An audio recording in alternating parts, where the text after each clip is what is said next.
What's up, everybody? Johny.C here, and it is time for story time.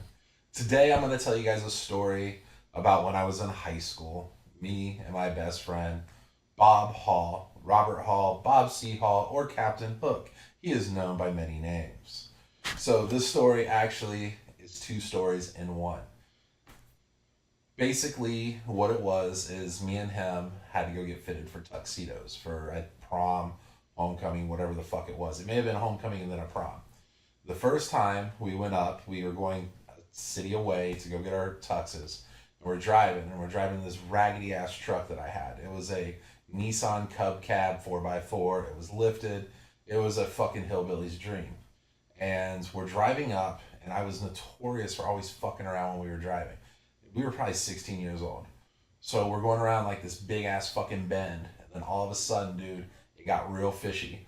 And my buddy thought I was fucking around. Bob thought I was fucking around. He's just laughing his ass off. And I'm like, holy shit, something's wrong. You know, we had blown a tire. I had no clue we fucking blew a tire.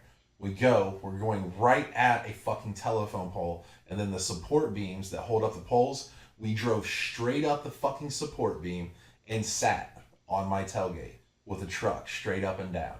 We had hit a power wire. It was laying on the fucking hood of the truck, sparking all kinds of crazy shit. He looks at me, I look at him, and I'm like, what the fuck are we doing? You know? So I tell him, I'm like, look, man, if I jump out, the truck's gonna flip over on you. You jump out, the truck's gonna flip over on me. Probably not, but that's my mindset, because it was like a 007 type. And I was like, on three, we're gonna jump out. So it's like 3, 2, 1. We both jump out. Nobody stopped to see if we were all right. And this is pre cell phones, man. Like, I mean, if you had a cell phone, you were a cool motherfucker. But this was before any of that shit. Nobody seen if we were okay. Nobody checked up on us. Everybody stopped just to gawk and stare. And then when we tried to holler at them, they fucking took off. So we had to sit there for like an hour and a half waiting on somebody to come get us to finally get our truck pulled off this fucking wire. Now, with that story being told, let's fast forward like 3 months, 4 months, whatever it is between homecoming and prom. We're going up to the same fucking place, tuxedo time again. We drive past the wires that we had hit just a couple months before, and we're joking around about it, like, oh, that was a fucking funny story. Hence story time. That was a funny story. We'll tell everybody this as long as we live. He's got to piss. Like, we start pulling into the town. He's got to piss super bad. He's like, dude, pull over so I can take a piss. I'm like, dude, you're not going to take a piss. Like, right now. We got to get there. We have an appointment. I was like, here's a big gulp. Piss in this.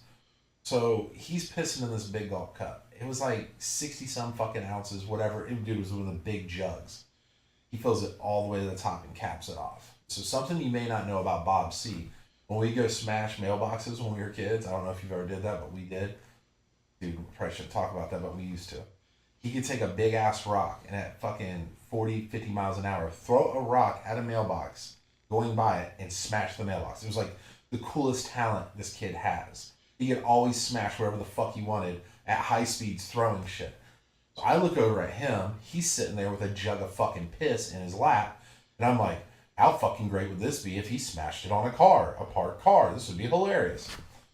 I look at him and go, Bob. He's like, throw it at a car? I didn't even have to say it. He already knew. I'm like, yes, dude. Throw that at a motherfucking car.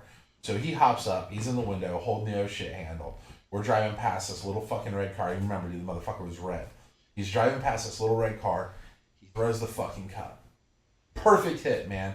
Splash, nails it. But this is the bad thing. It splashed back on him. The entire big gulp of urine hit the car.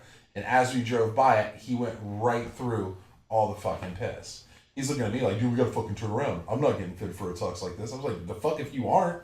I was like, dude, you'll go into this motherfucker in your underwear. So I'm a big dude. My buddy Bob, man, he's not as big as me. So I think I gave him like my undershirt and maybe like a dirty ass pair of gym shorts to walk in to this tuxedo place. And it's a nice place. I mean, they sell fire, they rent tuxes, so it's a pretty nice place. He walks in, still got piss in his hair, in his eyebrows, like everywhere, dude. He was covered in urine, wearing my old dirty ass clothes to go get fitted for tuxes. So that was my story about getting tuxedos when I was in high school with my buddy Bob. He's a crazy motherfucker. I'm only going to imagine that I have more story times to come with this man in it, and hopefully someday he'll be sitting here next to me and he can tell a funny story about me.